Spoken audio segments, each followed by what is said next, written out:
By the late 18th century, Lisbon was among the world's most dangerous cities. Among rubble and ruins, many Portuguese begged while thieves and murderers committed their crimes. This was happening at the same time that the justice system was much more concerned with political prisoners than with fighting crime. But a Queen of Portugal would completely change this reality, putting an end to political prisons. She would reshape the kingdom through a revolutionary institution that would turn beggars, orphans, and vagrants into artists, soldiers, and even university students. In today's video, we are going to talk about the origin of the Casa of Lisbon and how Dona Maria I revolutionized social assistance, both in Portugal and also in Brazil. But before we start the video, if you enjoy our content, become a member of our channel right now. That way, you'll have access to our group and exclusive content, including live classes. To go even deeper, to understand the importance of this institution, we first need to understand the problems that Lisbon was facing in the 1700s. In the work 18th Century Lisbon, in the view of foreigners, many outsiders reported that charity in Portuguese society had become a kind of cult, very poorly understood by that Catholic population. Lisbon had few charitable houses, and people limited themselves to throwing money to beggars, causing many, even those who were healthy, to choose begging instead of working. And this situation, which was already bad, got even worse. On November 1st, 1755, an earthquake with a magnitude of 9 on the Richter scale hit the city directly, destroying a large part of its buildings. And, as if that wasn't enough, soon after, Lisbon is hit by a huge tsunami. And since it was All Saints' Day, the candles in the churches and houses caused a huge fire to spread throughout the city, especially because of the wooden buildings. More than 10,000 people were buried and killed under the rubble. And walking among the ruins, Princess Maria Francisca was always helping the poor, distributing food and assisting them in their survival. And in the view of the foreigners present in this book, the perspective of the scene is brought. They visited the Portuguese capital amid the rubble after the earthquake. The outsiders report that among the rubble of palaces and shacks, entire families lived, with ragged children playing among the ruins.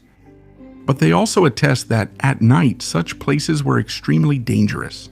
The wrongdoers used sharp knives to commit murders, almost always as a result of personal revenge or jealousy. The thieves feel at home, and it is no wonder, therefore, that there are many robbers, both on the roads leading to Lisbon and in many parts of the city itself, and that prisons are the daily reality of poverty and despair.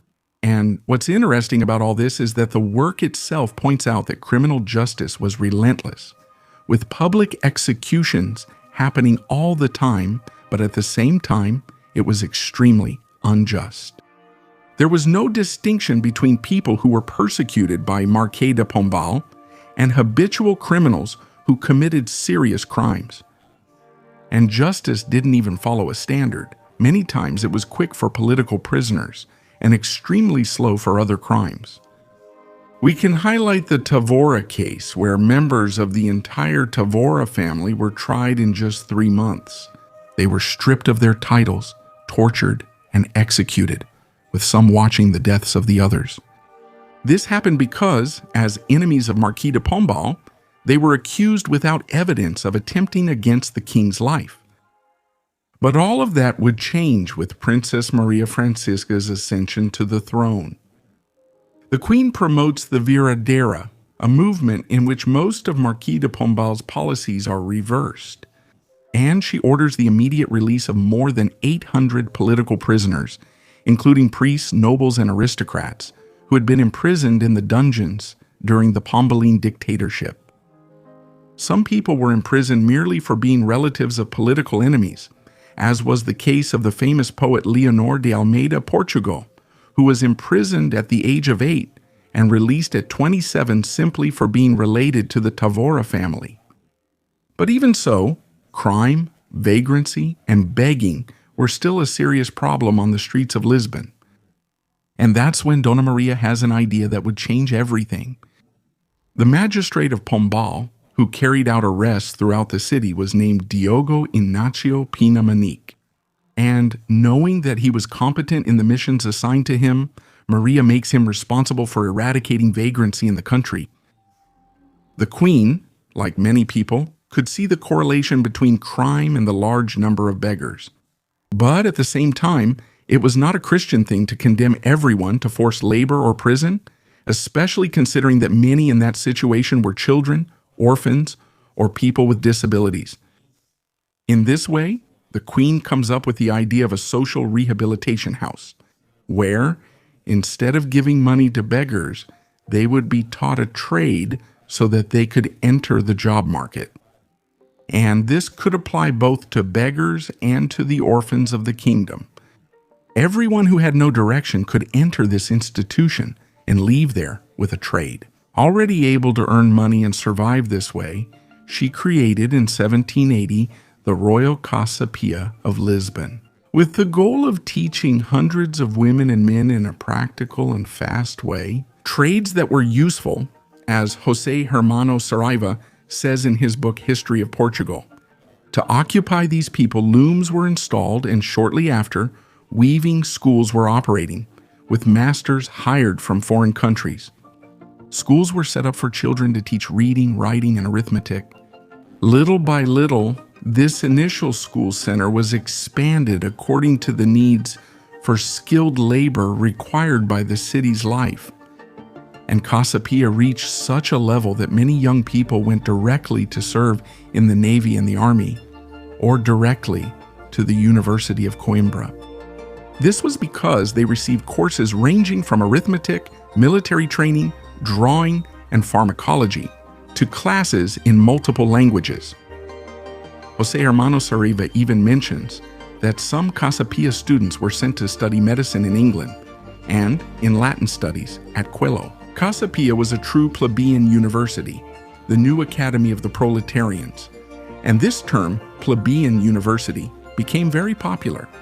Casa Pia produced many successful graduates like Domingo Siqueira, who was the son of a boatman and was educated at Casa Pia. He took drawing classes with renowned artists and became one of the greatest painters in Portugal. Vieira and Portuense also studied there, both of whom stood out for their paintings, as well as Francisco dos Santos, a great Portuguese sculptor and painter, and the author of the grand statue of Marquês de Pombal, which is present in Lisbon.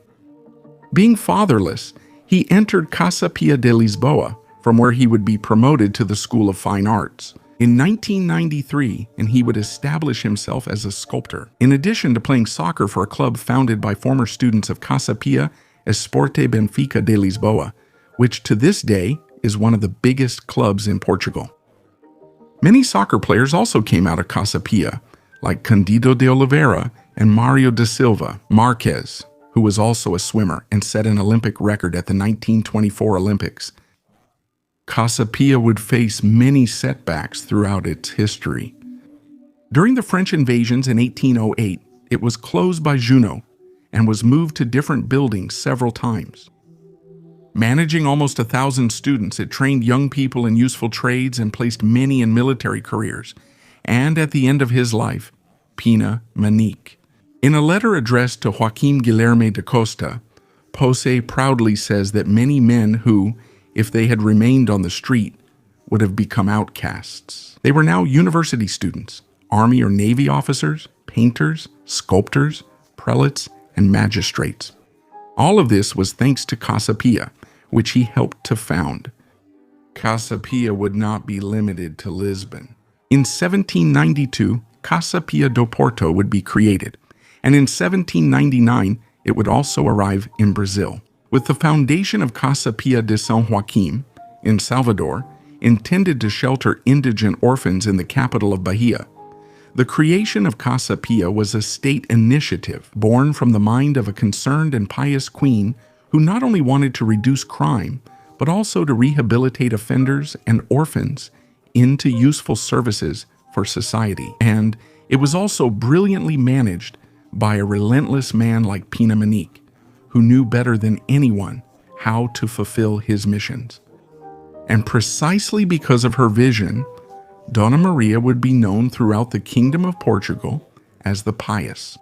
However, not everything was smooth sailing. The institution changed buildings several times, having already operated in the Geronimos Monastery, in the São Jorge Castle, and in other buildings.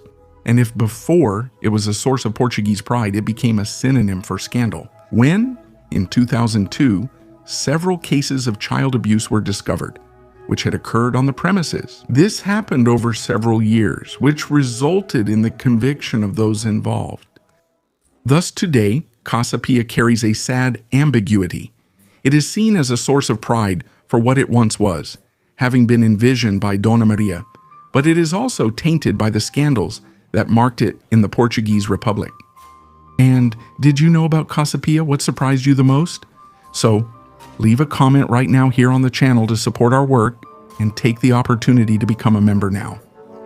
You will be able to dive deeper and learn more and more about the fascinating Iberian history.